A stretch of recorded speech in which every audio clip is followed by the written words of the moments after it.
आइए दोस्तों, global weekly outlook में आपका स्वागत है। पिछले हफ्ते डाउ जोन्स में 2.2% की तेजी देखी गई और पिछले 2 हफ्ते डाउ जोन्स के बेस्ट 2 वीक्स रहे 1938 के बाद। इसे बेस्ट ऑफ टाइम्स और वर्स्ट ऑफ टाइम्स दोनों कहा जा सकता है। एक तरफ ग्लोबल मार्केट्स में पिछले कुछ हफ्तों में 20% प्लस की तेजी देखी गई और दूसरी तरफ पूरी दुनिया कोरोना वायरस के कारण रुक सी गई है। मार्केट में जब ये खबर आई कि जीलेड साइंसेस का antiviral medicine drug remdesivir corona virus के ट्रीटमेंट में इफेक्टिव साबित हो रहा है, तो मार्केट ने इस खबर का स्वागत किया। साथ साथ यूएस प्रेसिडेंट डोनाल्ड ट्रंप ने भी गाइडलाइंस रिलीज किए जिससे यूएस इकोनॉमी ओपन हो सके। इसके अलावा पॉजिटिव ग्लोबल क्यूज और एक्सपेक्टेशंस की इन्फेक्शंस जो हैं वो यूरोप में पीक आउट हो रहे हैं, इनका भी ग्लोबल मार्केट्स ने स्वागत किया।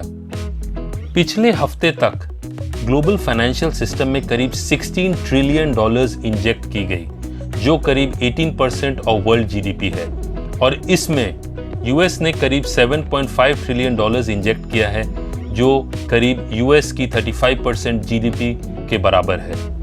यूरोपियन मार्केट्स की बात करूं तो last week European markets mixed रहे। एशियन मार्केट्स, चाहे वो शंघाई हो या फिर निक्केई हो या फिर निफ्टी या सेंसेक्स, इन सब में करीब 1.5% से 2% की तेजी देखी गई। एक अच्छी बात ये रही कि लगातार सीबीओई विक्स और इंडिया विक्स, जिसे वोलेटिलिटी मेजर करते हैं, जिसे फियर इंडेक्स भी कहा जाता है, इनमें दूसरे हफ्ते भी गिरावट देखी गई, जो एक पॉजिटिव साइन है। इसका मतलब हुआ कि लोगों का डर पहले से काफ़ी कम हुआ है। कमोडिटीज फ्रंट पे बात करूं तो गोल्ड में एक प्रॉफिट बुकिंग देखी गई और WTI क्रूड जो यूएस में ट्रेड होता है वो $20 पर बैरल के नीचे ट्रेड करता देखा। बाद में वहां से बाइंग देखी गई और उसमें एक बाउंस बैक आया। पिछले हफ्ते रुपया against the dollar sideways movement देखी गई। सेक्टोरल इंडाइसेस के बारे में बात करूं तो निफ्टी मेटल इंडेक्स जो है वो टॉप परफॉर्मर रहा। पिछले हफ्ते 6.51% की बढ़त देखी गई उसमें। उसके बाद निफ्टी कमोडिटी इंडेक्स रहा, निफ्टी प्राइवेट सेक्टर बैंक 4.83% रहा। इस तरह से जो 20 इंडेक्स मेजर इंडेक्स हैं उनमें एक्सेप्ट निफ्टी आईटी जो मामूली सी गिरावट के साथ रहा, बाकी सारे इंडेक्स जो हैं वो पॉजिटिव में क्लोज हुए। ये देखने वाली बात है कि जहां निफ्टी प्राइवेट बैंक इंडेक्स 4.83% की बढ़त देखी गई, वहीं दूसरी तरफ निफ्टी पीएसयू बैंक इंडेक्स जो है उसमें 0.99% की मात्र बढ़त देखी गई। लास्ट वीक में जो मेजर इवेंट्स हुए उनके बारे में बात किया जाए तो सबसे पहले कोरोना वायरस अपडेट ले लेते हैं कि उसमें वर्ल्ड में करीब 23 लाख केसेस आ चुके हैं और 1.61 लाख डेथ्स अभी तक हो चुकी है। इसके अलावा इंडिया की बात करूं तो इंडिया में 16,300 प्लस केसेस आ चुके हैं और 521 डेथ्स अभी तक हो चुकी हैं। और जो कंट्री सबसे वर्स्ट अफेक्टेड है वो यूएस है, जहां करीब 7.38 लाख केसेस आ चुके हैं और 39,000 प्लस डेथ्स हो चुकी हैं। कोरोना वायरस के कारण आईएमएफ ने जो वर्ल्ड जीडीपी की जो प्रोजेक्शन की है उसमें उन्होंने कहा है कि 3% की कॉन्ट्रैक्शन देखी जा सकती है वर्ल्ड जीडीपी में इन 2020, जो वर्स्ट रिसेशन होगा since the great depression in 1929। Chinese economy की बात करूं तो चाइनीज इकोनॉमी में 6.8% ईयर ऑन ईयर जो फर्स्ट क्वार्टर 2020 का रहा है, उसमें चाइनीज जीडीपी में 6.8% की कॉन्ट्रैक्शन देखी गई है सिंस 1992। इसके अलावा यूएस इंडस्ट्रियल प्रोडक्शन की बात करूं तो मार्च में वो 5.4% से की गिरावट देखी गई, जो लोएस्ट है सिंस 1946। जेपी मॉर्गन जो लार्जेस्ट बैंक यूएस का है, उसने फोरकास्ट किया है कि इस क्वार्टर में यूएस अनएम्प्लॉयमेंट 20% रहेगा। इसके अलावा 22 मिलियन अमेरिकन्स जो हैं उन्होंने अनएम्प्लॉयमेंट बेनिफिट्स के लिए फाइल किया है पिछले 4 हफ्तों में, जो अनप्रेसिडेंटेड है। इसके अलावा इंटरनेशनल एनर्जी एजेंसी IEA ने प्रेडिक्ट किया है कि अप्रैल के महीने में 29 मिलियन बैरल्स पर डे की डिमांड में गिरावट आएगी, जो पिछले 25 सालों में सबसे लोएस्ट है।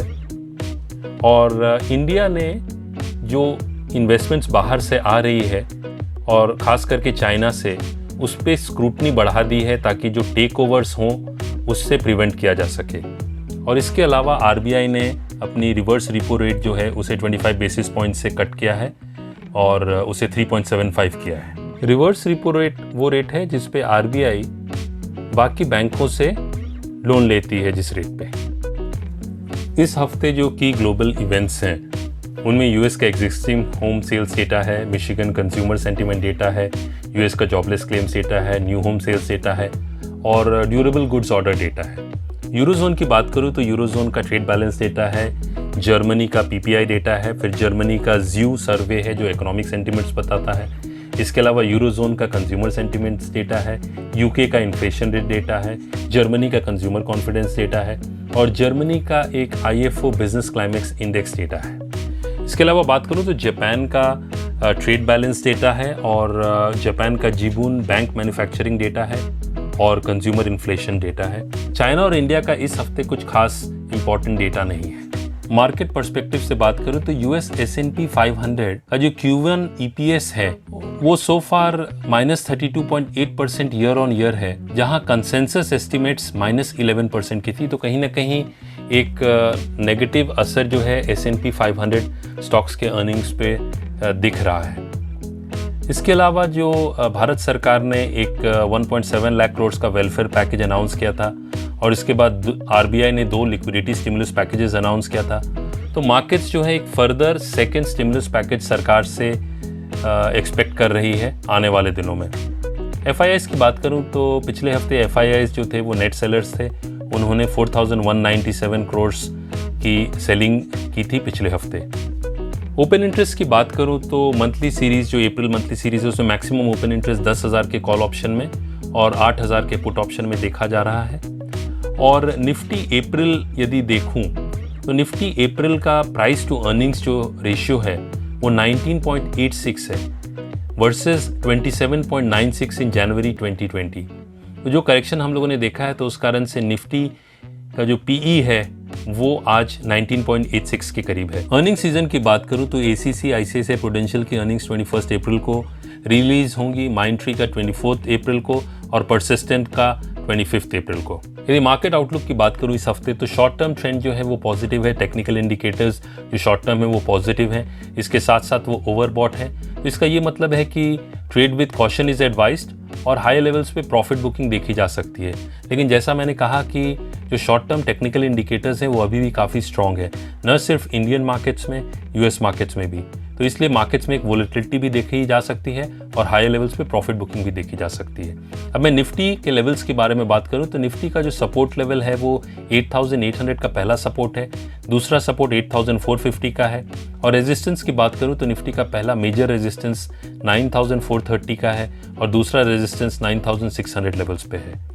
अब बैंक निफ्टी की बात करूं तो बैंक निफ्टी का पहला सपोर्ट 18,700 पे है और दूसरा मेजर सपोर्ट 17,800 लेवल्स पे है। रेजिस्टेंस की बात करूं तो बैंक निफ्टी का पहला रेजिस्टेंस 21,300 लेवल्स पे है और दूसरा मेजर रेजिस्टेंस 22,400 लेवल्स पे है। आशा करता हूं कि आपको ये वीडियो पसंद आया होगा और आपके कोई भी सजेशंस हैं, कुछ सुझाव है तो डेफिनेटली शेयर कीजिए। Thank you.